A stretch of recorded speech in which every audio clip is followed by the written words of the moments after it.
Hello, and welcome to Retain Your Brain. Many of you already know me. I'm Alyssa Feldmeyer Miller with Feldmeyer Financial Group. We're a comprehensive, holistic wealth management firm serving individuals and families here in the Miami Valley and across the country. In our work with clients and often their extended families, one topic has become increasingly important: cognitive health as we age. For many of us, this is a familiar concern, whether it touches our parents, our spouses, our friends, or even ourselves. Cognitive challenges can introduce uncertainty and stress if they're not thoughtfully addressed. At Feldmeyer Financial Group, we believe planning extends beyond finances alone. That's why we guide clients through conversations designed to bring clarity, preparedness, and peace of mind. So, who should be having these discussions? It may be adult children talking with aging parents. It may be aging parents initiating conversations with their children, or it could be a dialogue with a spouse, a trusted family member, or a close friend who may be navigating life independently. As planners, our role is to anticipate potential risks and help clients to get ahead of them. Cognitive health, much like financial health, can be planned for. Today, we have a leading expert on cognitive issues with the MIT Age Lab who will share research and practical insights on how to retain your brain.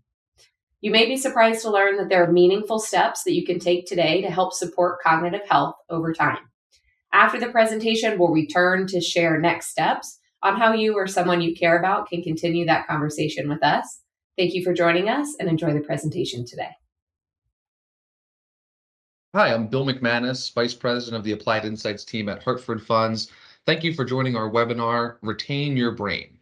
At Hartford Funds, we've strategically partnered with really some of the top thought leaders in the financial services and I'd say adjacent industries. And what we do is we work with them directing research, developing content, and then ultimately having the opportunity to deliver to folks just like yourselves.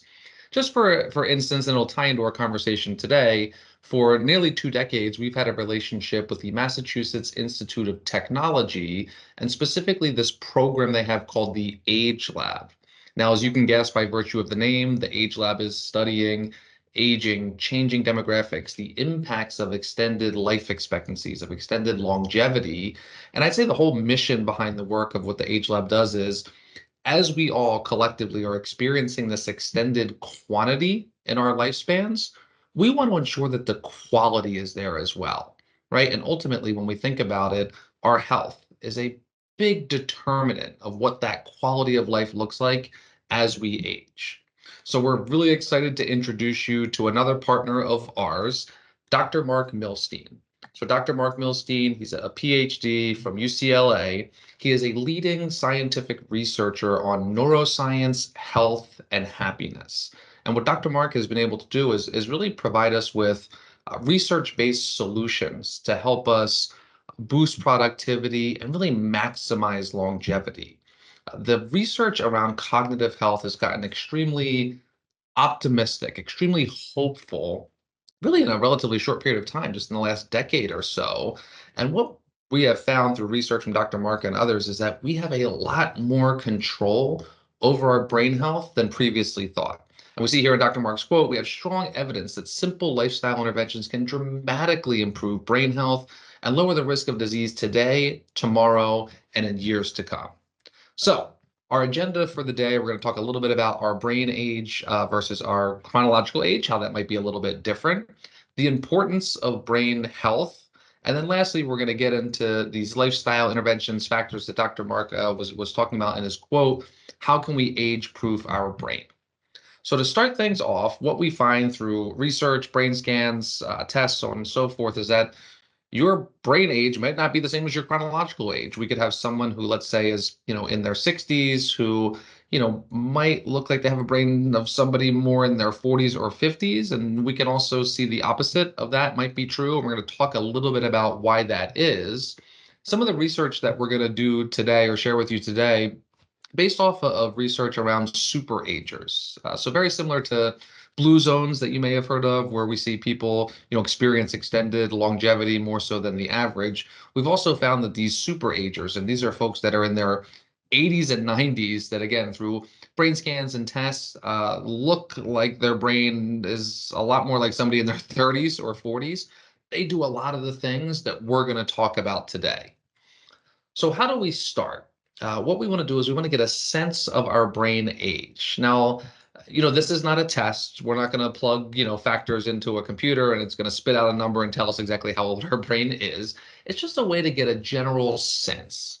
So a couple things to consider. Number one, how well can I manage my day? So forgetting an appointment, forgetting to pay a bill every once in a while, that's fine, right? That just kind of happens in the chaotic world that we live in. But if we notice that that's happening with an increased frequency, that might be a little bit of a sign that we might want to have something checked out. Number two is how well can I remember important information? And this is one that we're just challenged in the world that we live in. I don't know about anybody on the line, but if I have something that's really important that I need to remember, I put it in my phone, right? I just put it in a place where I know I can access it easily. And what we find is recall it's kind of a use it or lose it skill. So we just don't flex that muscle as much anymore. I joke around. I can tell you both sets of my grandparents' phone numbers from when I was a little kid, right? But right now, today, I couldn't tell you my dad's number, my best friend's number, right? We just don't do that as frequently. So what Dr. Mark recommends is putting yourself to the test. Do a trivia night. If you have that to-do list, that shopping list, just turn it over and see if you can remember it. Again, we want to do things to flex that recall muscle. Same thing with the third question. How well can I move and maintain balance? Research has shown that folks that have optimal posture and balance can reduce the risk of dementia in a pretty significant fashion. And this is another one that is sort of a use it or lose it. When we're kids, we're running around on playgrounds and we're on jungle gyms. My 10-year-old niece doesn't walk anywhere. She either runs or skips, wherever she's going. That would be a little odd, right, to do as adults. So again, we want to make sure we're putting ourselves to the test. Golf, dancing, Pilates, yoga, whatever it is that you can do to help improve posture and balance is doing a lot of good things for our brain health. Fourth, how fast can I walk? Walking is extremely important, and we're going to come back to this a little bit later, but what research has found is walking just 30 minutes a day, and that's cumulatively, not at one time. 30 minutes a day cumulatively can reduce the risk of dementia by up to 60%, right? So walking is extremely important. The other thing we want to think about is picking up our speed, and that's all going to be relative, but we want to increase our gait every once in a while as we're sort of getting in that 30 minutes. Again, doing good things for our brain health. And then the last one I love, how do I feel?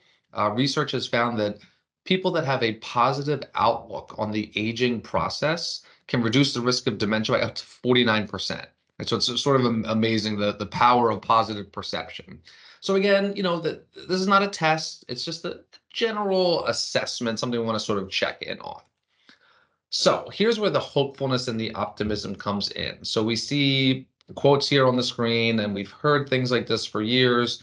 Well, this just happens. It's a normal part of aging. It's genetic. I've have relatives who have had issues with cognitive decline. It's probably going to happen to me.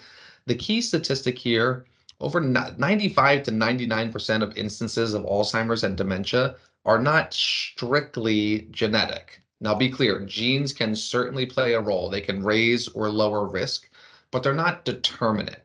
So again, this is the optimism. We have a lot more control over our brain health than previously thought.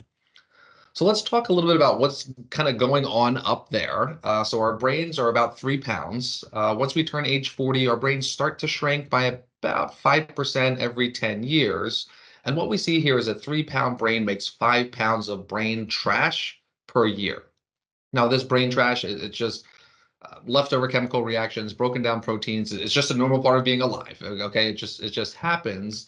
But what we find is the more that trash builds up, the older the brain.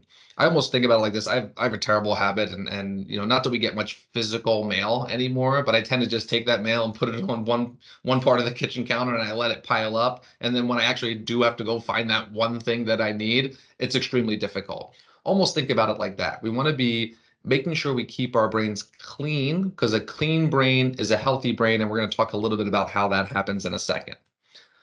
Thinking about sort of what this looks like specifically as it relates to Alzheimer's disease, and these are two specific types of brain trash, plaques and tangles. So we see here on the left side of the screen, we got three Happy brain cells, 3 of the 80 billion that we have, by the way, they're communicating properly. Things are functioning in the right manner. We look on the right-hand side, we see the plaques that can develop in between the brain cells, the tangles within them. And that's where we can see disruption between communication, where we start to see the symptoms that we know as dementia.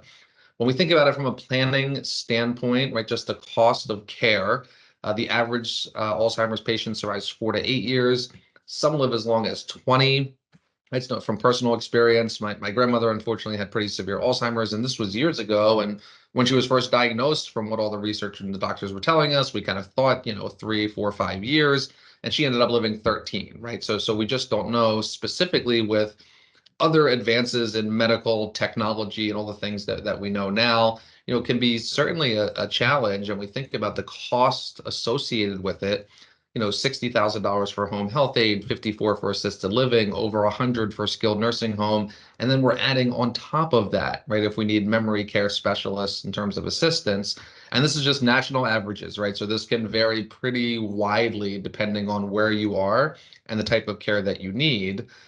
Remembering social medicine does not help pay for long-term nursing home stays. Medicare doesn't, Medicaid may, in terms of testing, so on and so forth. But when we think about just the total cumulative cost of care can be significant. And again, these numbers can vary widely. Obviously, we think of, medical expenses and caregiving, but things that just pop up like home modifications, right? Something that we never thought we would have to consider, but then could potentially become an expense. So thinking about it from a planning standpoint, and then just going back to my opening comments about, quality of life as we age, all the things that make life worth living, all the things that we want to enjoy, time with family and travel and maybe still working, right? Whatever it may be, so dependent on the quality of our brain health.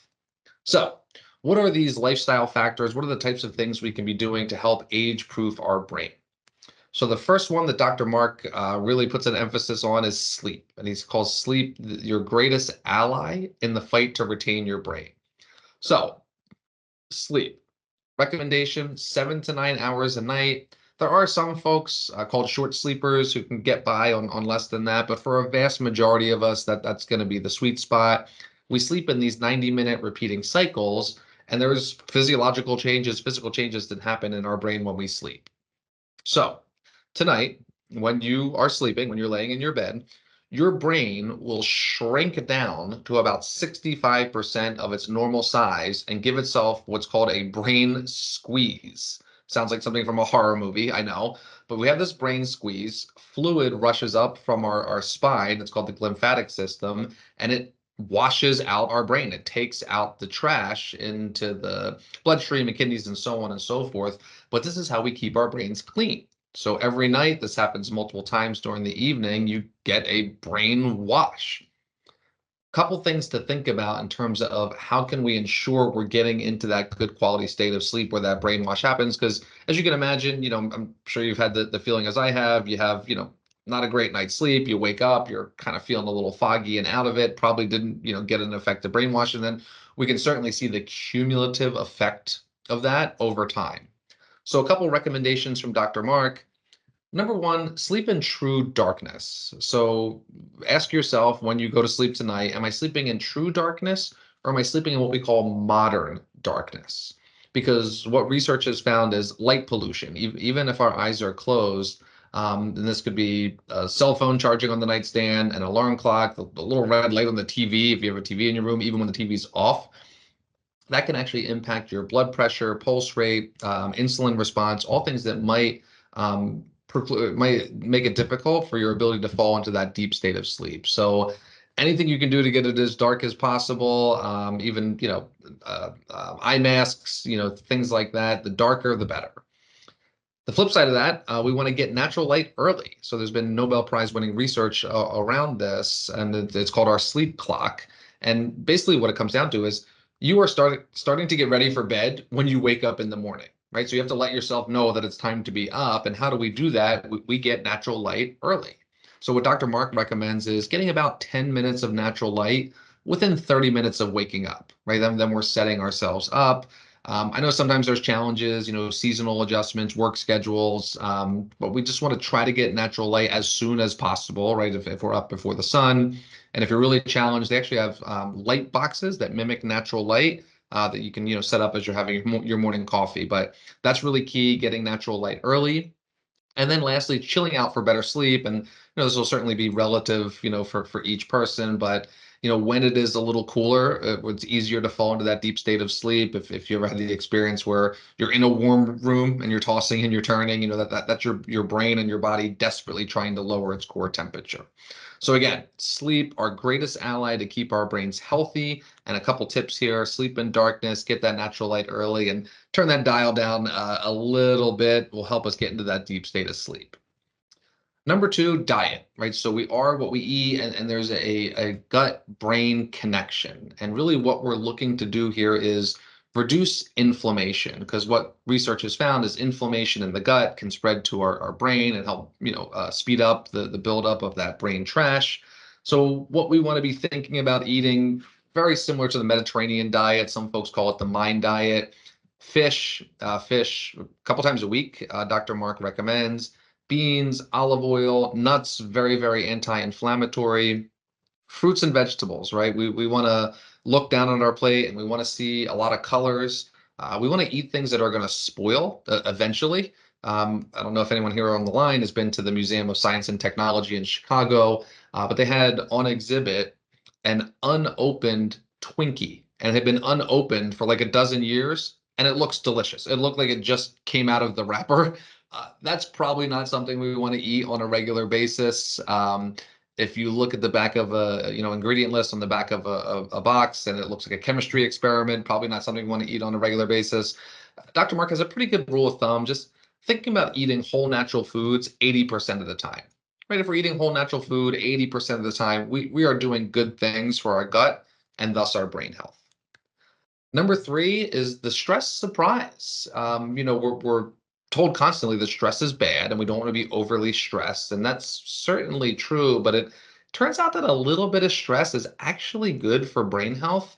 When we have that little bit of stress, cortisol is released, known to actually grow brain cells, specifically in the memory part of the brain. So a little bit of traffic is okay. That person in the grocery store in front of you who clearly has more than 15 items in the 15 item or less line, that's okay. But we want to find a balance, right? Almost think about like if you have a vehicle that just sits in the driveway and you never drive it, eventually, it's not going to run, it's going to break down. Same thing if you have a vehicle and you're constantly running it in the red. We want to find that balance there. So changing our perspective, breathing exercises, the mainstream science around breathing has really come a long way, and again, a relatively short period of time. But however you want to think about it, breathing, meditation, mindfulness, there's actually research done that showed that folks who had not done it before but started practicing some type of, I'm just going to say mindfulness as kind of an all-encompassing term, actually, again, physical changes to the brain in just a short period of time, 8 weeks. Growth of the prefrontal cortex where logic is applied, reduction in the amygdala, which is the fear center of our brain. So just anything that you can do. The way I think about this one is anything you do to kind of take a beat, right? We're go from the moment we wake up to the moment we go to bed. We just need to take that time to give ourselves a rest. So any type of again, mindfulness, breathing, meditation. Dr. Mark even recommends just closing your eyes just a minute or so, right, during the course of kind of a busy, hectic day can do a lot of great things for our brain health. Number four, getting moving, right? So we talked before about walking. Walking just 30 minutes a day can reduce the risk of dementia by up to 60%. We want to elevate our heart rate during that period. So whether that's, just kind of picking up our speed or any type of other exercise that can do that. The key is that, we're getting some movement in every day. We have an acronym here, CARS, just kind of habit forming type reminders, but cues, setting up visual reminders. Turns out the perceptive or our perception in our brain can be very, very motivating. So something as simple as putting the walking shoes by the front door might give us that extra kick, so to speak, to get us out there. Take action, park a little bit further away from the store, from the office, whatever it is you're doing, to make sure we're getting that steps in. Reward, do something you like doing, right? If you like music or listening to podcasts, throw those in when you go for a walk. If there's certain activities that you like to do instead of, forcing. I have a terrible habit. I always say to myself every once in a while, like, I should start running on the treadmill, incorporate that into my workout routine. That'll be good for me. I despise running on the treadmill, so you can guess how long that typically lasts. So do something you like to do, much more likely to be able to continue that on. And then support. Have a workout buddy, somebody to hold you accountable, somebody to make it more enjoyable. The key here again is just making sure we're getting that movement in every day. Last area, and this is my favorite, cross-training your brain. We want to learn new things. And there's a reason we want to learn new things. A couple things happen. Number one, when we learn something new, norepinephrine, which is a chemical in our brain, it squirts in our brain and it helps break up that brain trash. So we have a more effective brain wash when we're sleeping. Myelin, which is the coating around the brain, actually increases. Almost think of it like insulation around an electrical wire. When that happens, the communication, the processing speeds up. So those two things happen when we learn something new. And that's really the key here. Oftentimes people will say things like, well, I do crossword puzzles or Sudoku or Wordle or brain games, and that's totally fine. There's absolutely nothing wrong with doing those things. But really what happens if we do those, we're really just getting really good at, Wordle or crossword puzzles. We're not necessarily learning something new. So again, by all means, keep doing those, but we want to mix in learning new things. Listen to a podcast, read a book on something that you don't know anything about, pick up a new skill or a new hobby, languages, instruments, the experience of frustration that comes along with that is really good for our brain health. Um, you can double up on a lot of things, like dancing is a great example, right? Because we're learning something new if we haven't done it before, and then we're also getting in, physical activity, balance, so on and so forth. So the key here is really, trying to incorporate learning new activities into our routine. And I'll take a minute on the last bullet point, which is socialize with friends and meet new people. So I mentioned before our relationship with the MIT Age Lab, and we have some wide-ranging research from the Age Lab. And whenever we think about challenges or opportunities that are associated with longevity, the solution almost always boils down to the social network. So really thinking about what that looks like, having a robust social network can help us in a lot of ways. Dr. Mark actually, makes a specific point about spending time with friends versus spending time with family. Not, not in lieu of, but we want a balance of both because, when we're spending time with family, always good, but sometimes there's an agenda, there's things that need to be discussed, things that need to be done. When we're hanging out with our friends, for the most part, we're just having a good time, right? So that's a good thing, and we're learning new things as well. But the social network is really important. There's been a study done at Harvard. It's the longest running study of its kind. They've been doing it for 85 years, specifically on happiness. And what they found is the number one determinant of happiness was not success or wealth or power, anything like that. Number one determinant of happiness was the quality of the friendships that you have. So really, important aspect to think about going forward. So I know we can't do questions here on the webinar, but I'll just put one out there that tends to pop up a lot when we're doing live events. What about supplements? So what Dr. Mark would recommend is, of course, anybody who is under the care of a primary physician, listen to what your doctor is recommending. If based off of tests, they, recommend certain supplements, certainly. But we also find, in a lot of cases with supplements, sometimes the marketing gets a little ahead of the science from a regulatory standpoint, not as highly regulated as, you know, FDA approved medication, so on and so forth. So really what we think about is trying to do things as naturally as possible, specifically when it comes to like diet and food and exercise, diet and exercise and sleep. Dr. Mark tells a pretty funny story about supplements. I'm sure many of you have seen the advertisements for, memory type supplements. And he was at an event and the gentleman came up to him afterwards and said, I'm taking this great memory supplement. It's really working. My recall is much better. I feel much more sort of attuned to what's going on around me, a lot sharper. Dr. Mark said, that's great. What's the name of the supplement? And the gentleman kind of looked at him with a blank stare and said, you know what? I can't remember. So take that for what you will. But certainly, again, if you're working with a physician, follow those instructions. But again, we want to try to do things as naturally as possible. So to wrap things up, we talked a little bit about how Our age and our brain age might be a little bit different. The importance of brain health, sort of what's going on up there. And then lastly, those 5 factors to help age-proof our brain: sleep, a diet, exercise, a little bit of stress is okay, and we want to learn new things. So we'll bring back Dr. Mark for a quote. He says, "A sharp mind into older age isn't just a bit of luck, it's within reach for most of us." So again, extremely optimistic and hopeful research coming from Dr. Mark and others around our brain health. Just as a follow-up to everybody, we can certainly get you more additional information. We have a workbook that we put together that's kind of a Cliff Notes version of the presentation that we talked about today. A lot of good reminders in there. And then I would just think about, maybe an area that if you're doing all these things, great, keep it up. If there's maybe an area you can work on a little bit, I know, myself, I pick out a few here every once in a while to try to improve on. But again, the whole concept, the whole idea, we've got a lot more control over our brain health. And just by, making tweaks to these, lifestyle factors can get ourselves moving in the right direction. So with that, I just want to thank you for joining us today. Really appreciate your time. Have a great one. As we wrap up, we hope today's presentation gave you practical and encouraging insight into cognitive health and the steps that you can take to support your brain as you age. On the final slide labeled Next Steps, you'll see a link to a workbook that was created to help you reflect on today's discussion and begin those important conversations.